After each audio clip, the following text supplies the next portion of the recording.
Well, I'm with Federico Guillén, who is the president of Alcatel-Lucent, the world's largest telecommunications equipment supplier. Federico, some years ago, you developed vectorin. Just explain what vectorin does. Okay. So, first of all, I'm president for the fixed network parts of Alcatel-Lucent. Okay.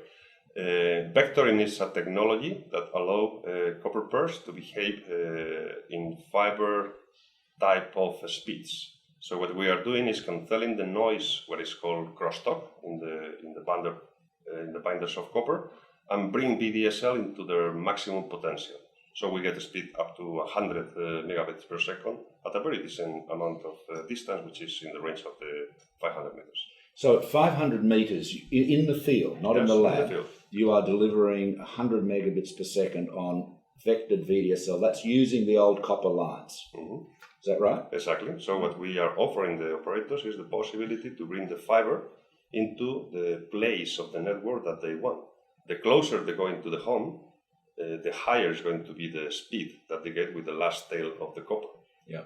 Obviously, the higher you go into the network, closer to the subscriber, is going to be more expensive because of the civil works.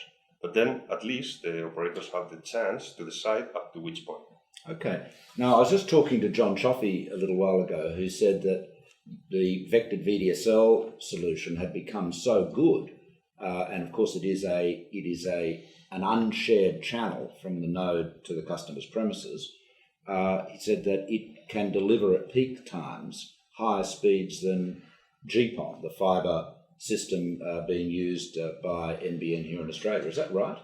Well, that's not exactly right, in my opinion.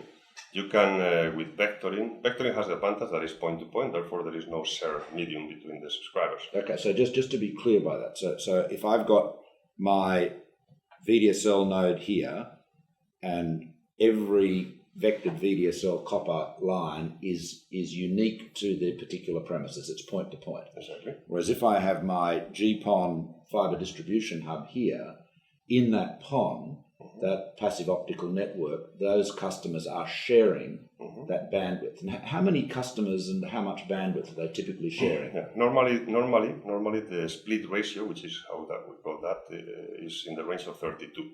Some customers go to 64, some customers go to 16, or even less. So the less the split ratio you have, the higher the sustained speed that you have. Right. But listen, there is my friend Geoffrey is forgetting something, which is the fact that behind the node, the copper node, which is point-to-point, that's right, there is a fiber. Yeah, that's shared. And that fiber is shared between all the copper subscribers into the router. Yeah. And that fiber probably has less speed than GPON. Okay. So all right. Well, that's interesting. So the bottleneck is not in the node, but it's somewhere else. Yeah, that's right. Well, that's a very good point. That